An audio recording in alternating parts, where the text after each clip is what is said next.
بسم اللہ الرحمن الرحیم۔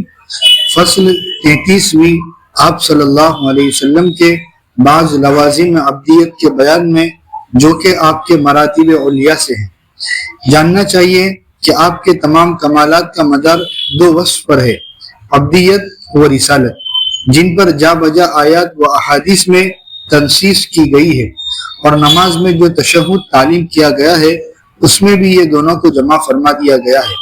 اور جیسا کمالات رسالت سے نعوذ باللہ آپ کی تنقیص کر کے دوسرے بشر پر آپ کو قیاس کرنا کفر یا بدعت ہے، جس کے رد کے لیے اس سے اوپر کی فصل منعقد کی گئی ہے، اسی طرح کمالات عبدیت سے آپ کو متجاوز قرار دے کر الہ حق کے خواص سے متصف جاننا یا کسی امر منتفی فی النفس کو ثابت ماننا بھی شرک یا معصیت ہے۔ یہ فصل اس کی اصلاح کے لیے لکھی جاتی ہے۔ نمونے کے لیے چند روایات پر اکتفا کیا جاتا ہے۔ پہلی روایت حضرت عمر رضی اللہ تعالیٰ عنہ سے روایت ہے، ارشاد فرمایا رسول اللہ صلی اللہ علیہ وسلم نے، مجھ کو اتنا مت بڑھا دو جیسا نصارہ نے حضرت عیسیٰ ابن مریم کو بڑھا دیا کہ خواص الوہیت کو ان کے لیے ثابت کرنے لگے۔ میں تو اللہ کا بندہ ہوں، مجھ میں الوہیت کی کوئی بات نہیں، سو تم مجھ کو اللہ کا بندہ اور اس کا رسول کہا کرو، الوہیت کو ثابت مت کرو۔ روایت کیا اس کو بخاری و مسلم نے۔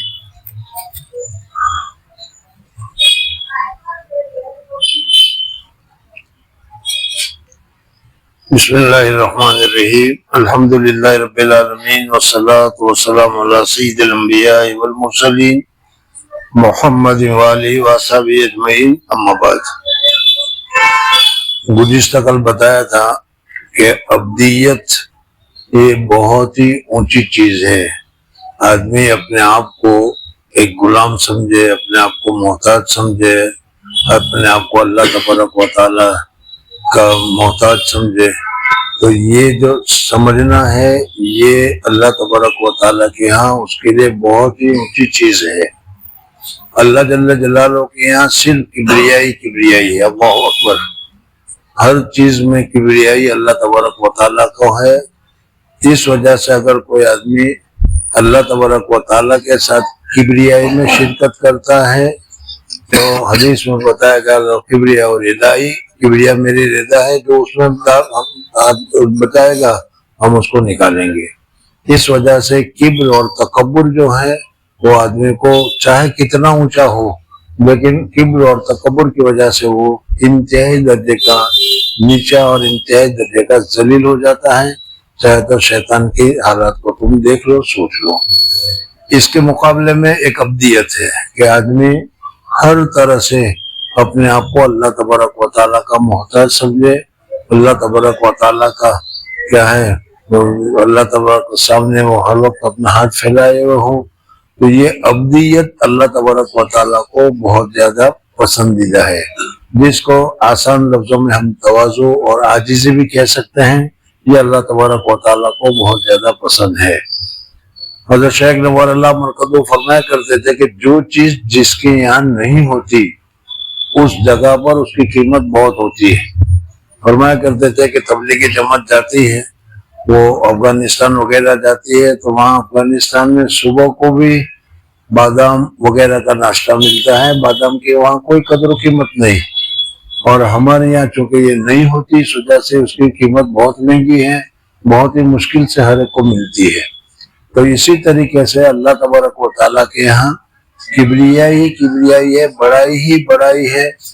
اس وجہ سے اللہ تبارک و تعالیٰ کے یہاں تواضع نہیں، اور جب بندے میں تواضع آتی ہے تو اللہ تبارک و تعالیٰ کو بہت زیادہ پسند ہوتا ہے، اور بہت زیادہ اللہ تبارک و تعالیٰ کو اس سے لگاؤ اور تعلق ہو جاتا ہے۔ اور ہر چیز میں اسی وجہ سے حدیث میں آتا ہے کہ ہر چیز اللہ تبارک و تعالیٰ سے مانگو، تمہارے جوتے کا تسمہ ٹوٹ جائے تو وہ بھی اللہ تبارک و تعالیٰ سے مانگو۔ تو اللہ تبارک و تعالیٰ کا اپنے آپ کو محتاج سمجھنا، اپنے آپ کو اللہ تبارک و تعالیٰ کا کیا ہے گدا سمجھنا، اللہ تبارک و تعالیٰ کی ہر نعمت کا محتاج سمجھنا اور اللہ تبارک و تعالیٰ کا محتاج سمجھنا، یہ عبدیت ہے۔ اور اسی عبدیت کے لیے یعنی اسی چیز کے لیے اللہ تبارک و تعالیٰ نے انسان کو پیدا کیا، کہ اللہ تبارک و تعالیٰ نے انسان کو پیدا اس وجہ سے کیا کہ یہ جب میری بات کو مانے گا تو مجھ سے تعلق ہوگا، اور اگر میری بات کو نہیں مانے گا اور وہ روئے گا چلائے گا تو اللہ تبارک و تعالیٰ کے سامنے عاجزی کرے گا، اور یہ عاجزی اللہ تبارک و تعالیٰ کو بہت زیادہ پسند ہے۔ حضرت آدم علیہ السلام سے چپ ہو گئی۔ حضرت آدم علیہ السلام کتنے سال تک مسلسل روتے رہے، اللہ تبارک و تعالیٰ نے ان کے اس تواضع کی وجہ سے ان کو پھر رسالت کا درجہ دے دیا، اور شیطان نے کبر کیے اور کبر چھوڑا نہیں تو اللہ تبارک و تعالیٰ نے اس کو ذلیل کیا، لعین کیا، قیامت تک کے لیے وہ مردود ہو گیا۔ وہ تو اصل چیز جو ہے وہ عبدیت ہے۔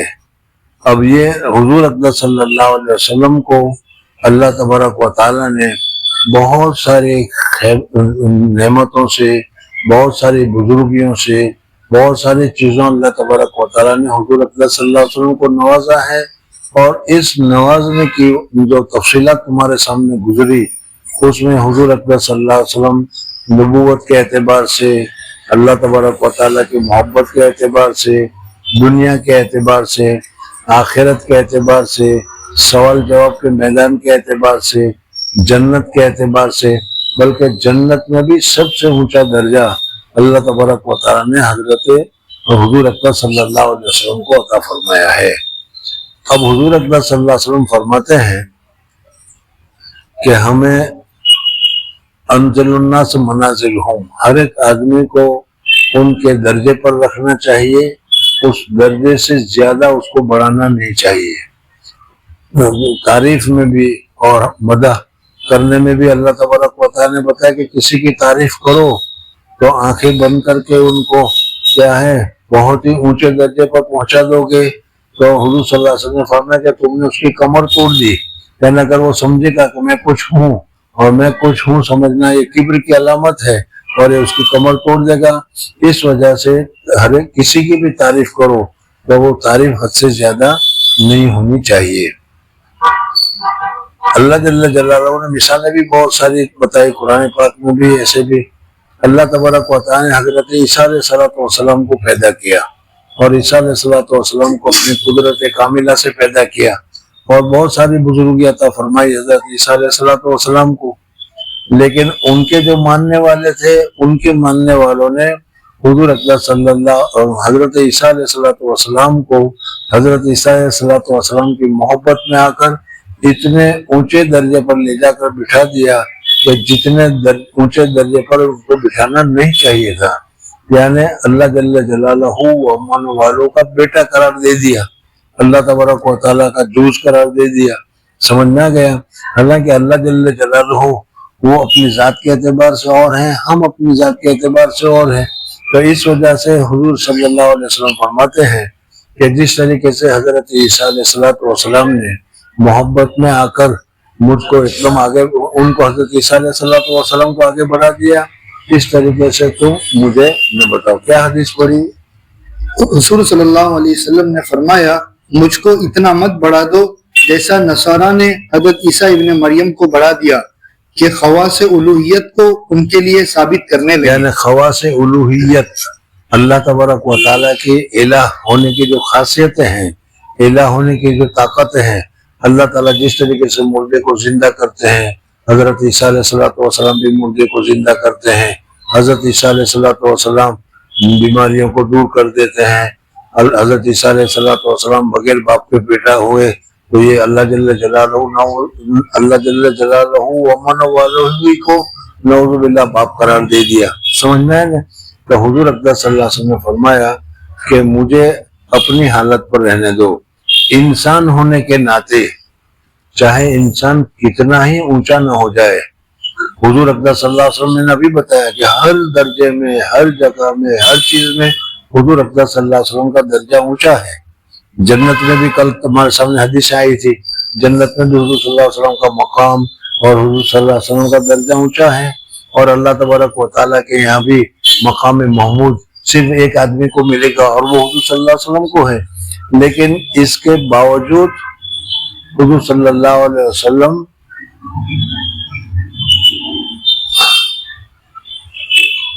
اب ہمارے لوگ اس سلسلے میں بھی کیا ہے نصارہ سے نیچے نہیں ہے، نصارہ سے کچھ آگے ہی ہے۔ بعض یہ کہتے ہیں کہ دونوں میں کوئی فرق نہیں، احد اور احمد، حضور صلی اللہ علیہ وسلم کا نام احمد ہے، احد اللہ تبارک و تعالیٰ کا نام ہے، احد اور احمد میں کوئی فرق نہیں، صرف میم کا ہی فرق، یعنی حضور صلی اللہ علیہ وسلم کو قریب قریب لے جا کر بٹھا دیا۔ نہیں چلو اتنا تو نہیں ہوگا، لیکن ایک مسئلہ تمہیں معلوم ہوگا کہ حضور اکرم صلی اللہ علیہ وسلم کو علم غیب تھا یا علم غیب نہیں تھا؟ حضور صلی اللہ علیہ وسلم غیب کی باتوں کو جانتے تھے یا غیب کی باتوں کو نہیں جانتے تھے؟ احمد رضا خان کی تحریرات کو دیکھو یا بدعتیوں کے تحریرات وغیرہ کو دیکھو تو اس میں وہ یہی کہتے ہیں کہ حضور اکرم صلی اللہ علیہ وسلم کو بھی اللہ تبارک و تعالیٰ نے علم غیب سے نوازا تھا۔ اگر علم غیب سے نوازا تو علم غیب تو خاص اللہ تبارک و تعالیٰ کی خاص صفت ہے، تو خاص صفت میں بھی وہ شریک ہو گئے۔ تو حضور اکرم صلی اللہ علیہ وسلم نے فرمایا محبت میں آ کر مجھے عبدیت سے بڑھا کر الوہیت کے درجے تک نہ پہنچاؤ۔ اسی وجہ سے حضور اکرم صلی اللہ علیہ وسلم انتقال کے وقت جو روایتیں تم نے پڑھی ہوگی اس میں یہ ہے کہ یہود اور نصارہ کے اوپر لعنت کرتے تھے کہ وہ اپنے نبی کی مزار کو قبر بنا دیتے ہیں اور پر سجدہ وغیرہ کرتے ہیں، تو یہ ساری چیزیں ایسی ہے۔ تو حضور صلی اللہ علیہ وسلم کے ساتھ محبت کرنا ہے اور بغیر محبت کے چارہ کار نہیں۔ حضرت عمر فاروق رضی اللہ تعالیٰ عنہ کا قصہ یاد کر لو، میں نے پورا بتایا تھا کہ حضرت عمر فاروق رضی اللہ تعالیٰ عنہ نے کہا میں غور کرتا ہوں اپنے باپ ماں وغیرہ میں تو سب میں آپ کی محبت زیادہ ہے، لیکن جب اپنے نفس کے متعلق دیکھتا ہوں تو مجھے یہ محسوس ہوتا ہے کہ شاید مجھے اپنا نفس زیادہ پسند ہے۔ حضور اکرم صلی اللہ علیہ وسلم نے فرمایا کہ اس وقت تک نہیں، اور پھر اس کے بعد حضرت عمر نے فرمایا تو اللہ یاد آ گیا پورا قصہ۔ تو حضور صلی اللہ علیہ وسلم کی محبت ہمارے دل میں ہونی چاہیے اور اپنی جان سے زیادہ ہونی چاہیے، لیکن محبت میں آ کر نصاراؤں نے جو غلطی کی، محبت میں آ کر ہمارے جماعتوں میں بدعتیوں نے جو غلطی کی، وہ غلطی ہمیں نہیں کرنی چاہیے۔ سمجھنا ہے؟ حضور صلی اللہ علیہ وسلم کو جیسا کل میں نے بتایا تھا کہ سورہ کہف میں اللہ تبارک و تعالیٰ نے حضور صلی اللہ علیہ وسلم کے متعلق ذکر کیا انما انا بشر مثلکم، میں تمہاری طرح انسان ہوں۔ لیکن ان بدعتی حضرات کے باتوں کو دیکھو گے تو حضور صلی اللہ علیہ وسلم کو انسان ماننے کے لیے تیار نہیں، وہ تو نورانی ذات ہے، نور ہونا اور چیز ہے، انسان ہونا اور چیز ہے۔ بہرحال حضور اکرم صلی اللہ علیہ وسلم انسان تھے اور اسی انسان کی وجہ سے حضور اکرم صلی اللہ علیہ وسلم کا رسول انسانوں کا رسول بنایا گیا، ورنہ تو نورانیوں کا رسول بنایا جاتا۔ تو اس قسم کی چیزیں بدعتی حضرات محبت میں آ کر بہت کر لیتے ہیں، اور اسی سلسلے میں عید میلاد النبی تیسری عید بھی انہوں نے پیدا کر لی۔ حالانکہ شریعت میں دو عید ہے، عید الفطر اور عید الاضحیٰ، لیکن انہوں نے تیسری عید بھی پیدا کر دی عید میلاد النبی کے نام سے۔ بہرحال ان حضرات کے یہاں یہ چیزیں زیادہ ہے۔ تو پہلی بات تو یہ ہے کہ اس حدیث میں حضور اکرم صلی اللہ علیہ وسلم نے فرمایا کہ عبدیت سے بڑھا کر الوہیت، اللہ کی جو صفات ہے اس اللہ کے صفات میں مجھے شریک مت کرنا، اور یہ لوگ شریک کر رہے ہیں جیسا میں نے بھی بتایا۔ جی میں تو اللہ کا بندہ ہوں، مجھ میں الوہیت کی کوئی بات نہیں، سو تم مجھ کو اللہ کا بندہ اور اس کا رسول کہا کرو، الوہیت کو ثابت مت کرو۔ دوسری روایت حضرت عائشہ رضی اللہ تعالیٰ عنہ سے روایت ہے کہ آپ اپنے مرض وفات میں فرماتے تھے کہ میں جو کھانا زہر آلود خیبر میں کچھ کھا لیا تھا، ہمیشہ اس کی تکلیف کچھ نہ کچھ پاتا رہا ہوں، اور اب وہ وقت ہے کہ اس زہر سے میری رگ قلب کٹ گئی۔ روایت کیا اس کو بخاری نے۔ تیسری روایت بخاری نے حضرت عائشہ رضی اللہ تعالیٰ عنہ سے اس میں اس طریقے سے بتایا کہ اللہ تبارک و تعالیٰ کی اگر صفات ہوتی تو حضور اکرم صلی اللہ علیہ وسلم کو کوئی چیز نقصان نہیں پہنچا سکتی۔ حضور صلی اللہ علیہ وسلم کھانے کے محتاج نہیں ہوتے، حالانکہ حضور صلی اللہ علیہ وسلم کھانے کے محتاج ہے، اور یہ کھانے کا محتاج ہونا اور انسان ہونے کی علامت ہے، الوہیت کی علامت نہیں ہے، اللہ کی نشانی نہیں ہے یہ۔ جی تیسری روایت بخاری نے حضرت عائشہ رضی اللہ تعالیٰ عنہ سے روایت کیا ہے رسول اللہ صلی اللہ علیہ وسلم پر سحر کیا گیا، یہاں تک کہ آپ کو اس کے اثر سے یہ خیال ہو جاتا کہ میں فلاں دنیاوی کام جیسے کھانا پینا وغیرہ کر چکا ہوں، حالانکہ اس کو نہ کیا ہوتا۔ ہاں، یعنی حضور صلی اللہ علیہ وسلم پر سحر کا اثر کیا گیا، جادو کیا گیا، لبید نے کیا تھا، جیسا حدیث پاک میں ثابت ہے۔ اللہ کے اوپر تو کوئی جادو کسی کا چلتا ہی نہیں، تو پھر حضور صلی اللہ علیہ وسلم کے لیے الوہیت کی صفتیں ثابت کرنا یہ کیسے صحیح ہوگا؟ جی چوتھی روایت حضرت عبداللہ بن مسعود رضی اللہ تعالیٰ عنہ سے روایت ہے رسول اللہ صلی اللہ علیہ وسلم نے دربارہ سہو فی الصلاۃ کے فرمایا کہ میں بشر ہوں، جیسے تم بھولتے ہو میں بھی بھولتا ہوں، سو جب میں بھول جاؤں مجھ کو یاد دلا دیا کرو۔ حضور اکبر صلی اللہ علیہ وسلم نماز میں بھی کبھی 2 رکعت پر سلام پھیر دیا، کبھی 3 رکعت پر سلام پھیر دیا، اور اسی طریقے سے نسیان انسان کا خاصہ ہے۔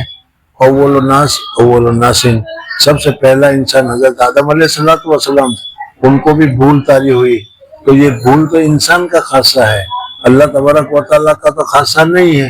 اور حضور صلی اللہ علیہ وسلم فرماتے ہیں میں بھول جایا کرتا ہوں، اس وجہ سے مجھے انسان ہی رہنے دو، انسان سے اوپر کا درجہ مت دو۔ جی پانچویں روایت حضرت سہل بن سعد رضی اللہ تعالیٰ عنہ سے روایت ہے کہ رسول اللہ صلی اللہ علیہ وسلم نے اس حدیث میں جس میں بعض لوگوں کا حوض کوثر سے ہٹا دیا جانا مذکور ہے فرمایا کہ میں کہوں گا کہ یہ تو میرے منتسبین یعنی مؤمنین میں سے ہیں، فرشتوں کی طرف سے جواب ملے گا کہ آپ کو خبر نہیں کہ انہوں نے آپ کے بعد کیا کیا کیا، یعنی دین میں اختراع کیا۔ میں کہوں گا کہ دور دور ایسا شخص جس نے میرے بعد دین میں تغیر تبدل کیا ہو۔ روایت کیا اس کو بخاری و مسلم نے، درمیان کی روایت خود بخاری سے ہے، باقی سب مشکات سے۔ یہ بخاری شریف کی روایت میں جو ذکر کیا گیا اس میں بتایا گیا اگر حضور صلی اللہ علیہ وسلم کو علم الاولین اور علم الاخرین ہوتا تو حضور اکبر صلی اللہ علیہ وسلم ان لوگوں کو جو حوض کوثر پر سے ہٹائے جائیں گے، فرشتے کہتے ہیں کہ آپ کے بعد انہوں نے کیا کیا ہے وہ آپ کو معلوم نہیں ہے، تو معلوم ہوا کہ حضور صلی اللہ علیہ وسلم کو علم اولین یا علم آخرین پوری طریقے سے نہیں تھا، اس وجہ سے حضور اکبر صلی اللہ علیہ وسلم کو عالم الغیب یا غیب کا جاننے والا یا علم الاولین کا جاننے والا یا حضور صلی اللہ علیہ وسلم کو انسان میں نور قرار دینا، یہ ذرا حد سے زیادہ بڑھ جانا ہے، یہ مناسب نہیں ہے۔ جی ان روایت سے آپ کا زہر اور سحر اور مرض سے متاثر ہونا اور نسیان و ذہول کا طاری ہونا، اور اخیر کی روایت سے بعض واقعات قبل قیامت کا بھی آپ کی آخر عمر تک آپ سے مخفی و غائب رہنا، یہ غائب ہو جانا جس میں تعویل بالذات و بالعرض کی بھی نہیں چل سکتی، اور جس سے نصوص نفی علم محیط الی یوم القیامہ کے زمانہ قبل عطا علم مذکور پر محمول ہو سکنے کا شبہ بھی قطع ہوتا ہے، ثابت ہوتا ہے۔ اور روایت اخیرہ پر عرض اعمال امت کی روایت کے تعارض کا شبہ اس لیے نہیں ہو سکتا کہ اس روایت میں نہ تو یہ نص ہے کہ اعمال قلب کو بھی شامل ہے، نہ یہ نص ہے کہ تمام اعمال ظاہری کو شامل ہے۔ ممکن ہے کہ دقائق مفاسد عقائد اور اعمال کے پیش نہ کیے جاتے ہوں، اور بعد فرض عام کے یہ نص نہیں، بعد عرض کے وہ سب جزئی کر کے یاد رہتے ہوں، ورنہ قیامت کے روز معرفت امت کے لیے غرہ اور تحجیل کی علامت مقرر ہونے کی کیا حاجت تھی؟ حضور اکبر صلی اللہ علیہ وسلم سے پوچھا گیا کہ یا رسول اللہ صلی اللہ علیہ وسلم قیامت میں حضرت آدم علیہ السلام سے لے کر اخیر تک لاتعداد آدمی شریک ہوں گے، موجود ہوں گے۔ حج کے موقع پر ہم جاتے ہیں، وہاں 20 لاکھ یا 20 لاکھ سے زیادہ کچھ تھوڑے سے شروع کیا ہوگا، 20 لاکھ آدمی یا 20 لاکھ سے کچھ زیادہ آدمی ہوتے ہیں، اس میں ہم پہچان نہیں پاتے کہ ہمارا آدمی سب احرام میں ہوتے ہیں، پتہ بھی نہیں چلتا، باہر گڑبڑ ہوتی ہے۔ تو حضور اکبر صلی اللہ علیہ وسلم کو یہ پوچھا گیا ہے کہ قیامت میں جب اتنے سارے آدمی حضرت آدم علیہ السلام کی ابتدا سے انتہا تک کے ہوں گے تو آپ کیسے پہچان لیں گے کہ یہ میرا امتی ہے؟ تو حضور اکبر صلی اللہ علیہ وسلم نے فرمایا اگر کسی جگہ پر بہت سارے گھوڑے ہو اور وہ گھوڑے بالکل کالے ہو اور اس میں کچھ گھوڑے ایسے ہوں کہ جس کے پاؤں کے اوپر